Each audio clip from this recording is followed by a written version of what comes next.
I thought today I would talk a little bit. Sam asked me to do a 15-minute speech, but it's probably going to be a half an hour speech edited down to 15 minutes. And where I'm going to talk a little bit about personality disorders, because in the news, the only thing worth watching right now, as everyone knows, is the Amber Heard Johnny Depp trial. There really is nothing else available. What's really kind of cool for me as a therapist is watching all these terms, borderline personality, personality disorder, terms being thrown around, BPD, which is really, it's interesting when I heard that the psychiatrist messed it up. The BPD can also mean bipolar disorder. So there's a point where one of the therapists, I think so she refers it to bipolar disorder because it's BPD. So BPD can be either bipolar disorder or personality disorder. But I am going to delineate between your average disorder and personality disorder. So mood disorders are what you mostly hear about: depression, anxiety, bipolar is a mood disorder. Bipolar is signified by someone who has a manic episode where they don't sleep for days at a time and they're super wound up and they have delusions of grandeur. They spend lots of money or F lots of people, or suddenly just sort of go off the rails, followed often by a massive depressive episode where they don't get out of bed for a few weeks. That's bipolar. But that's a mood disorder, and that's treatable with medication. So is depression, so is anxiety. What are some other mood disorders? Agoraphobia, fear of open places. Agoraphobia is a mood disorder. A panic disorder is a mood disorder. Post-traumatic stress disorder is a mood disorder. They're throwing that term around a lot, PTSD. But personality disorders are in their own special category, and they what really delineates a personality disorder from a mood disorder is that a personality disorder is a way of being. If you are a thief and you go to a therapist and you're like, "Doc, I'm a kleptomaniac. I can't stop stealing. What do I do? Please help me." You've got a mood disorder. You've got something that you know is a problem. Whereas someone with a personality disorder who's a thief goes to a psychiatrist or goes to the doctor to become a better thief. That's the difference. So personality disorder is an indelible way of being. So Tony Soprano from The Sopranos, they're all a bunch of sociopaths. Sociopath is a lay term. There's no such term. There's no such clinical term as sociopath. It's the proper designation is antisocial personality disorder. That is a personality disorder. And he goes to his psychiatrist ultimately in the show to become a better sociopath. So he'll go have a session, he'll figure something out, and then he'll go and he'll murder somebody because she helps him clear his head and figure out, oh, this is who's betraying me. This is what needs to be done.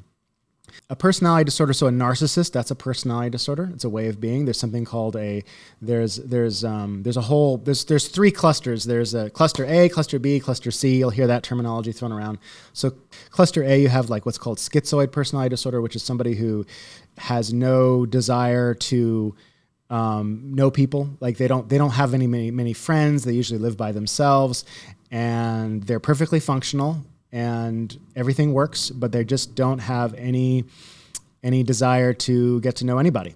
That's schizoidal. And then you have paranoid personality disorder, which is also in cluster A, which is they're people who are inherently suspicious of pretty much everything. Once again, these are totally functional people. They don't go up, they don't go down. There's no medication to treat them as far as I know. It's just part of who they are. Basically, a personality disorder is a maladaptive way of being that is where you are your way of being just causes wreckage and damage around you, basically. And then I'll get to cluster B in a second. So cluster C is, I think, anyway, cluster C, you have a dependent personality disorder, which is somebody who always has to be in a relationship, can't take any initiative on their own, always has to get an opinion from somebody before taking any action. And then you have obsessive compulsive personality disorder, which is like OCD, but where you impose it on everybody else. So you're preoccupied with time, dirt, and money. If someone with that disorder might call up the bank and argue over a 25-cent charge on their account when they're a billionaire. That's a thing that happens. They make great mid-level managers. They're very into order, and things have to be just right, and everybody has to be just on time. And take your shoes off before walking in there, or walking straight lines in the center of the room. Down, it's different than somebody who hopelessly is like counting every third step they have to, like somebody who has OCD might walk up the stairs and they have to take odd steps only. So they go step 1, 3, 5, 7. And if they mess up the order, they have to start over from the bottom. They'll never get up the stairs. Germ phobia is OCD, but that's not personality disorder. Again, that's in the mood disorder category. So OCPD is different. Anyway, I'm rambling. But those are some examples of personality disorders, maladaptive ways of being. So the one that we're all talking about is cluster B, which is the dramatic erratic category. That category involves narcissism, borderline personality disorder, histrionic, and antisocial personality disorder. So antisocial personality disorder is everybody's favorite. They always talk about the sociopath or the psychopath. Sociopath, psychopath are lay terms. They do not exist in the DSM as far as I know. And they're just so antisocial personality disorder, people who have no regard for the rules. They see people kind of as like weeds. They'll if they exploit you, it's your fault because you allowed them. You can have the guy who's there's sort of the quiet CEO type who is sort of like a snake who takes advantage of everybody, or you have the really violent ones in prison who wreak havoc. So that's that category.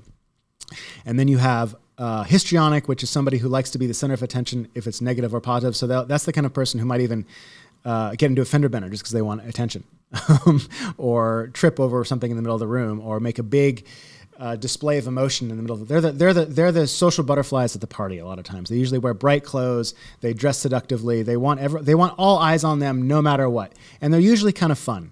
They're not, in my experience. So I'm narrowing. I'm brushing. I'm sort of doing going rather quickly through all these, as I want to get down to the two that I think everybody is interested in, which is narcissism, the narcissist, and the borderline personality disorder. So the narcissist, of course, is the person who think of a whirlpool, and if you're talking to a narcissist and you talk about anything at all, you can talk about anything. You can talk about anything in the world, and it will eventually come back to talking about themselves. So you can talk about, my mother's in the hospital, and suddenly you're talking about their mother that's in the hospital, the last time they were in the hospital. You can talk about any world event, and they'll eventually end up talking about themselves. That's the narcissist. They're also very grandiose, lack empathy. They have a sense of they're not pleasant. And they're kind of puffed up, and I'm not doing a very good job of describing a narcissist, am I? But so the one I want to get into is borderline. So borderline personality disorder is, in my opinion, now here's the trick. So I'm not allowed to, I cannot diagnose Amber Heard with borderline personality disorder because she is not my patient. However, the symptoms that I am seeing in the trial are indicative of somebody who might exhibit symptoms of borderline personality disorder. And borderline personality disorder is they have an intense fear of abandonment, and they tend to switch moods. They go from zero to like they'll be, you can be their best friend and their worst enemy within seconds. They'll kind of gaslight you to make you feel to sort of. I remember like they might tell you, oh, your friends don't understand you. I understand you, and they'll kind of pit you. They'll pit people against each other to make you kind of come over to their side. So there was one piece where Amber Heard, I remember a piece where she was telling Johnny, you're just a man. Who's going to believe you? Who's going to believe you? And that to me was kind of a gaslighting thing. Like she was kind of trying to codify his reality and kind of split him off from the world. Like no one's going to believe you. You're just, I'm the only one who sees this, and you're all alone in this, Johnny. I wish I had more snippets. Borderline personality disorders, folks, they tend to, it tends to be diagnosed in women, and they will throw anything they can at you to kind of get you to do what they want. Borderlines, they kind of live life in a hurricane. They're the kind of person that they can get a job, build up a career, and all of a sudden send a hit reply all to an email and tell everybody in their company to go fuck themselves because they heard somebody was talking shit about them that day, and they'll lose their job. They'll burn every bridge. Their lives are messy. Their incidents of addiction and suicide are very high amongst borderlines, or suicide attempts, I should say. they're very good at reading you. So they're very good at, because they're constantly worried about abandonment. So they're reading the situation or reading the room or reading the person to look for signs that the person may leave, or they're looking for ways to, little aspects about them to pull them in to say, oh, we really connect. I feel like we have this really deep, amazing connection. And I see that you're with your friend, and I don't think your friend really understands you, but I do, and they tend to isolate people, to basically, it's almost like they're trying to ensnare them in a way. They don't have a sense of self. There's a sense of, borderlines often report a sense of feeling hollow. So do narcissists, actually. There's no accountability at all. So if you, I knew a girl once, not a patient, a girl who, when her mother would hit her, her mother would blame her for, like, you did this thing, you made me do that to you. Right. When I threw that rock in your face, that was your fault. Everything is someone else's fault. If basically the hallmark of not only borderline, but any personality disorder basically is a lack of accountability. It's almost like there's not enough room in them internally to express, to hold the idea that they may have done something wrong, or that they really had any agency in the situation whatsoever. They're constantly looking outward at things and trying to and all these things I should also add are strategies for healing oneself. So someone with borderline personality disorder was usually, they were abandoned as children. They weren't protected by their parents as children. There might have been an outside person who was abusing them, and no one saved them from that. And so they are in a state of a constant fear. And so the survival mechanism, I think, is to read the room and to get as many people on their team as possible as a way of basically feeling safe. Narcissists are not dissimilar in the sense that if you have a sense of hollowness, and a sense of being completely alone, you of course would want to inflate yourself and be incredibly grandiose. Paranoid personality disorder is not different. So if you're highly suspicious, maybe as a child, your parents were divorced and were using you as kind of a messenger between them, like, go tell your mother this and go tell your mother that, and then you couldn't really trust your reality. Or maybe your mother or your father was constantly lying, so you were unable to rely. It's almost like the ground wasn't stable beneath your feet, so you didn't know when to trust the world. And so you became suspicious for good reason, because if you weren't suspicious, if you didn't double check things, you might get hurt somehow, and you carried that into your adulthood. So people are shaped in early childhood. So all personality disorders are basically coping mechanisms.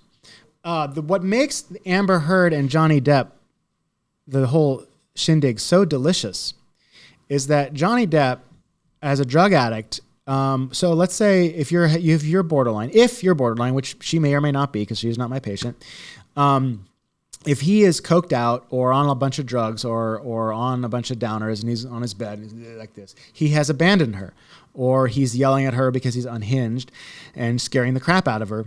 That's going to trigger her in a really, really massive way. So she's going to start doing all her things and losing control and throwing shit at him, which is also there's a lot of domestic violence amongst borderlines. Like I said earlier, they'll throw anything they can at a problem to fix it, including actual physical objects. And so she gets riled up and she starts laying into him and gets really triggered because she doesn't have a sense of a centeredness, and she gets thrown from it's like a tachometer, right? So a tachometer, the internal tachometer for a borderline goes like this all the time. And it never really kind of comes here. And so someone like Johnny Depp, or a drug addict who's losing their shit, makes them go crazy. So they start losing their shit. And then Johnny Depp is like, wow, I'm in the room with a crazy person who's insulting me, telling me that all my friends hate me. I don't know that she said that, but, and gaslighting me and making me feel like I am the worst person in the world. And just 5 minutes ago, she thought I was like her best friend. This is really insane. I'm going to take more drugs. And so you take more drugs and that triggers her more. She goes even more crazy, and that makes him, and it's this dark dance that happens, or that I would imagine was happening between the two of them. That's my guess. That's right. So I Hate You, Don't Leave Me by Gerald Kreisman, Hal Strauss. that sentence really describes the borderline condition, that in one breath they can, it's less of a mood and more of a state of mind, I suppose, that they're your worst friend, best friend, worst enemy and they kind of, there's this crack that happens, and you can hear it. Sometimes you'll hear it in their voice.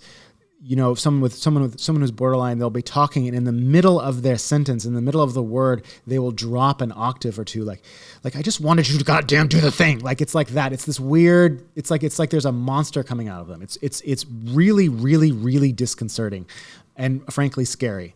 And the sense of emptiness, I don't really know how to encapsulate that.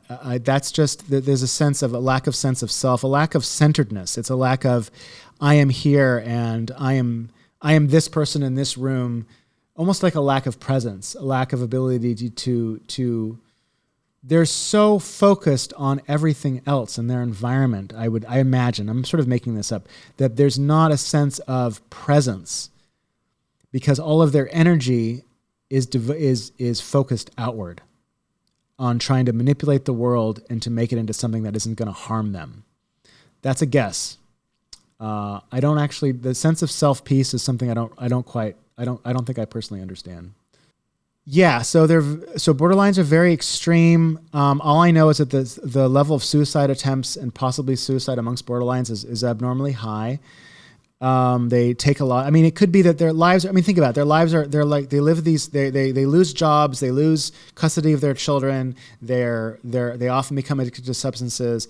Their lives become so chaotic and difficult that I don't think I think that that self-harm becomes something that's not unusual.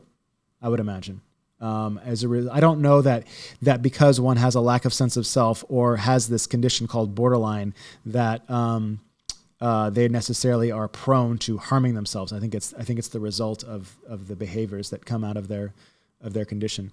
I was watching the testimony with the trial with some interest because the psychologist said that she thought that there might be some genetic factors. I've not heard that, but usually children that have severe abandonment issues that were not protected as children, that were or were abused or told you're a piece of shit, you're nothing, you're worthless. Now that kind of a behavior can also birth a narcissist, but it tends to be diagnosed in women.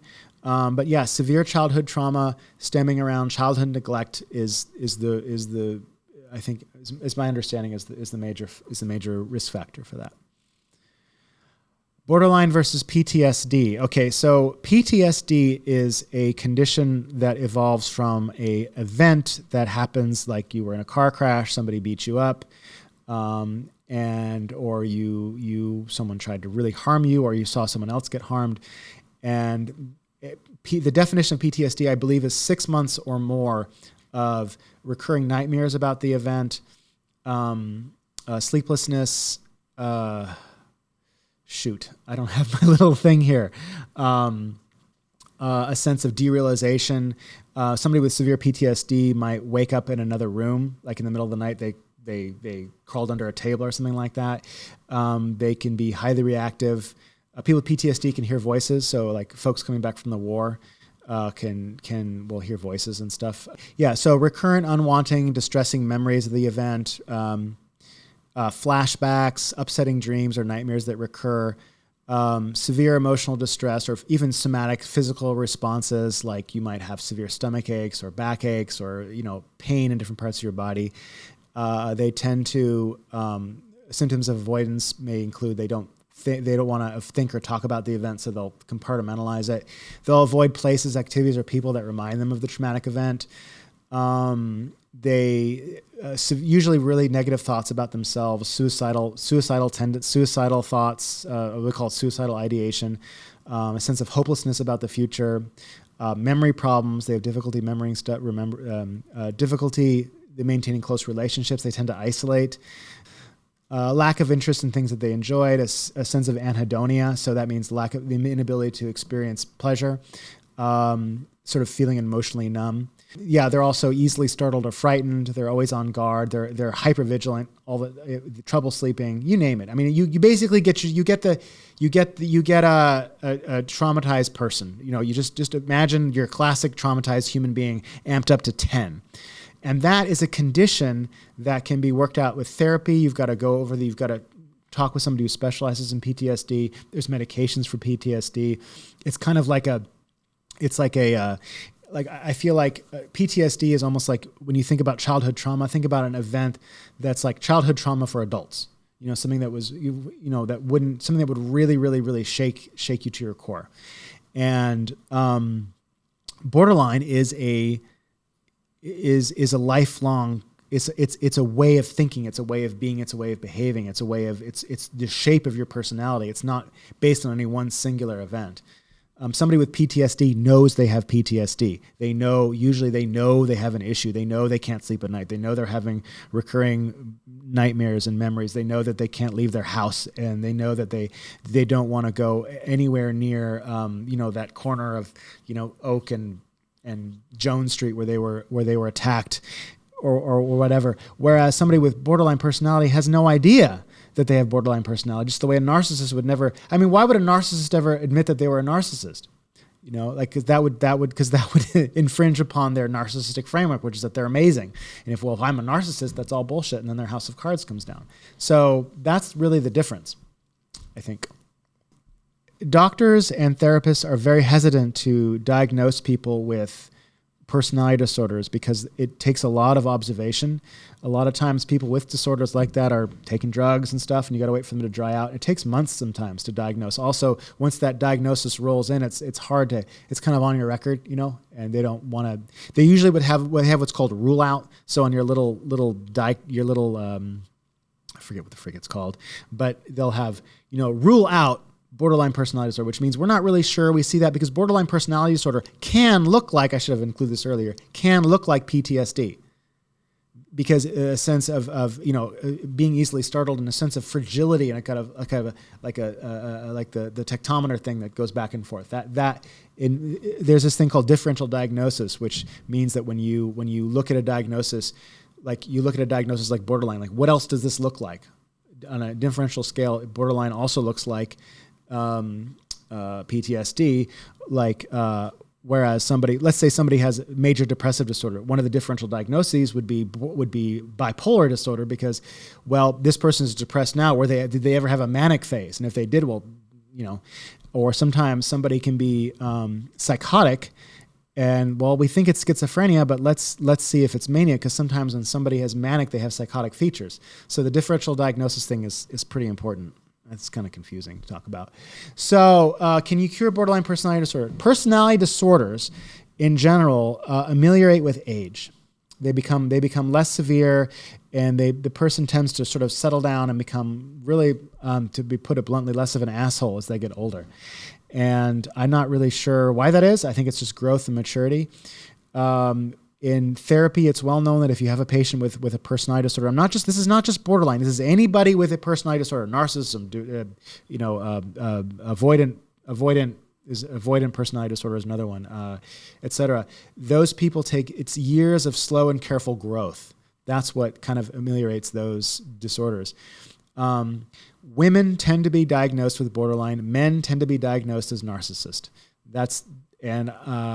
My understanding is that's not just based on gender bias or gender perception, but that there's actual research to show that those disorders are actually there is actually differentiation in gender with that.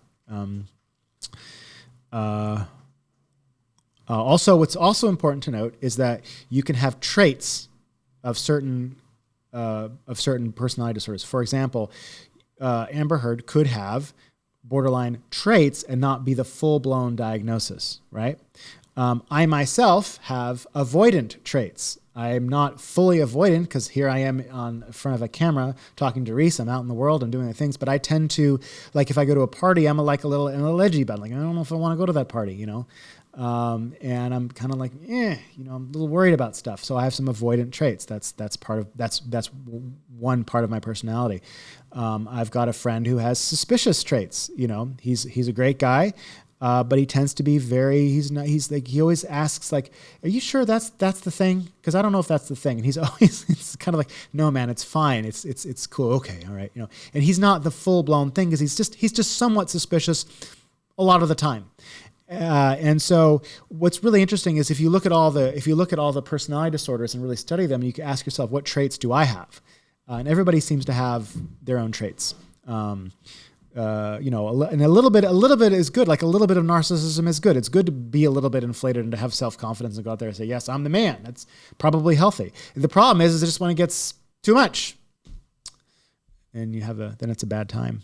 Okay. So, that's kind of my scattershot impromptu lecture on personality disorders that I had after eating an egg sandwich with Reese. And we both had egg sandwiches at a funky Korean place around the corner. You know the one. And I said, Reese, let's just do personality disorders. He said, great. And so I've been just doing this by memory. I had no prep. I hope that this gets edited down into something that's actually intelligible, which would be a miracle. And I know that Reese works miracles. Right? The end.